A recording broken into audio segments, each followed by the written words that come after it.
Lisa Marie. How's everybody tonight? I hope you guys had a gorgeous day. It was just beautiful here.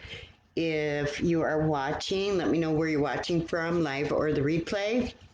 And we are doing chapter 9 today, how to use the will. To set up getting rich in a scientific way, we don't need to try to apply our willpower to anything outside of ourselves. We have no right to do so, and it's wrong to apply your will to anyone else to get them to do what you wish to be done.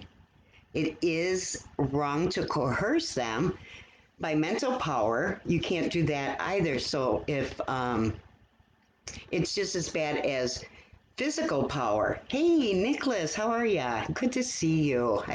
How is your new computer?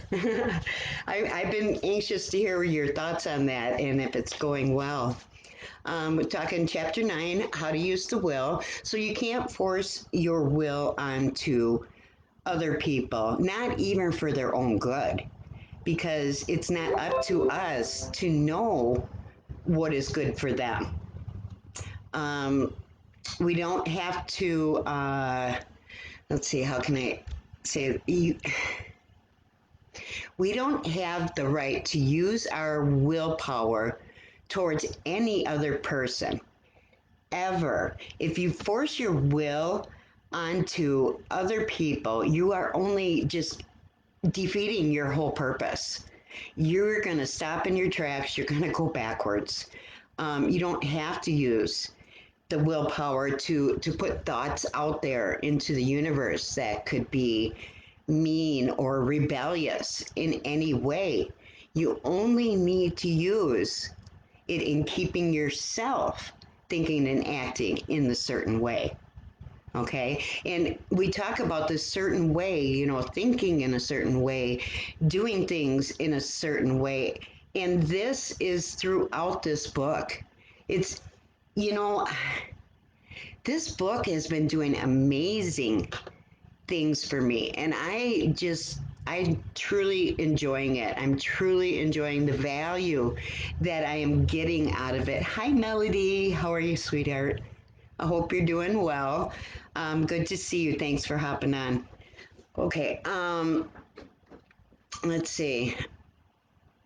Okay. We can't try to project our will out there by creating bad thoughts in any way whatsoever, because like I said, you will be stopped in your tracks.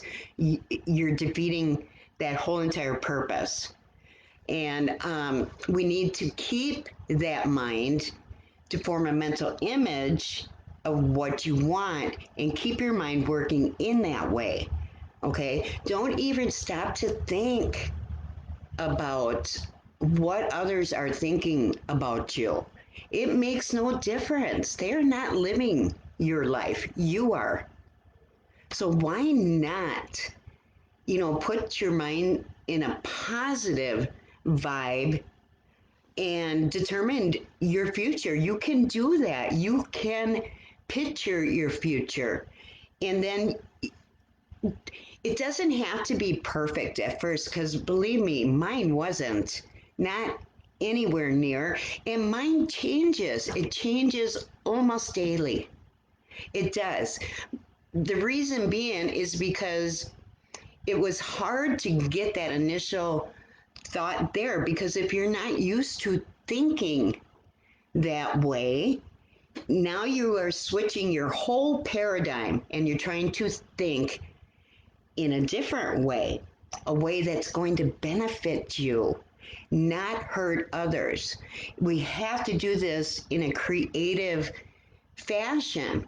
If we are not bringing other people along with us, we cannot take from them to better ourselves. There is enough in the whole entire universe to provide for all of us. All of us, as much as we want. There is a never-ending supply of the formless.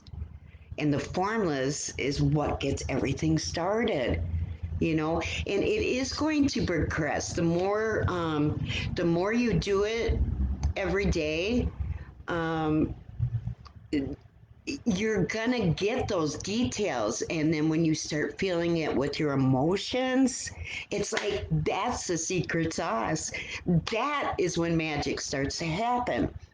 So you have to keep your mind close to home, and not put it out there for other people to throw a curveball at you. Just think of it for yourself and nobody else. You are the one that matters. You are the one that can choose your future.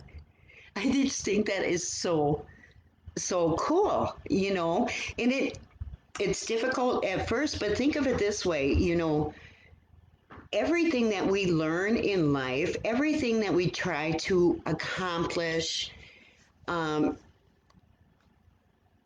it all takes a different level of us.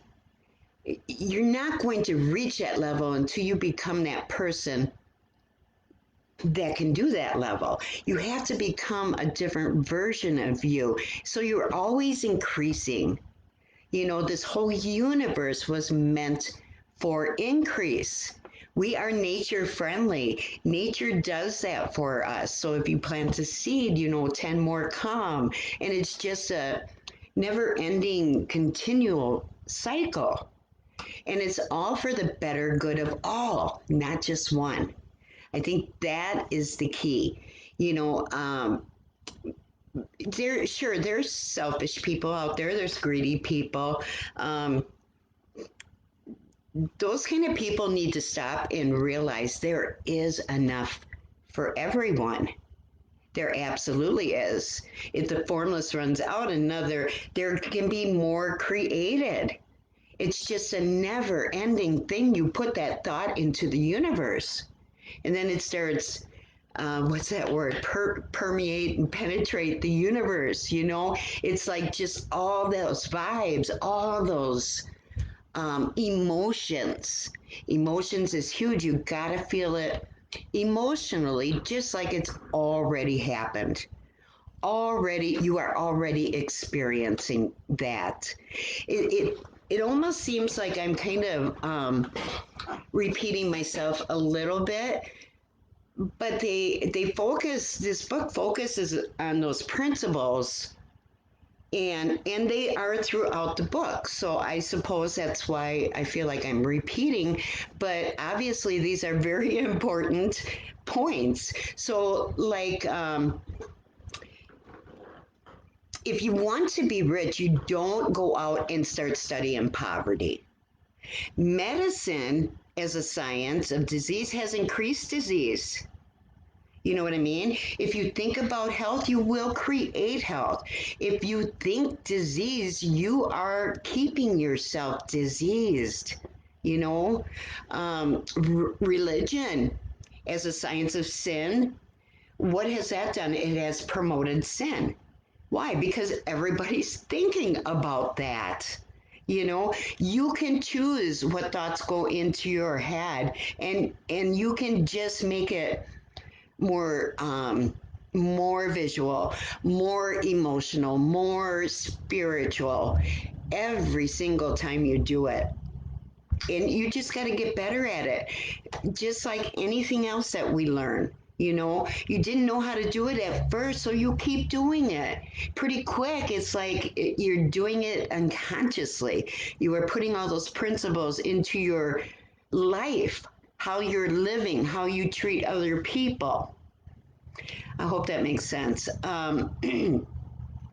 As far as, excuse me, the needy, the poverty, we are not helping them um, by making little donations here and there. That is not helping them. What that is doing is, I like to call it a band aid. You're putting a band aid on a huge problem that's not getting fixed. Why? Because everybody is thinking poverty. These people in these villages that are in serious poverty, they don't know how to get their mind um, to the positive. They don't know how to do that. So instead of putting band aids on things for them, we need to offer them inspiration and hope that, you know, you can, they can understand what I'm trying to say here. You know, it's just all of what's in your mind. It won't bring them out of poverty by putting a band aid on it. So I guess that's pretty much all I have. I hope you got some value out of this. If you have not received this book yet, please reach out to me, or you can join the group where I give this away free. No strings attached. You can take it, you can read it, you can leave, you can stay. Love you to stay. All we're doing is this book right now.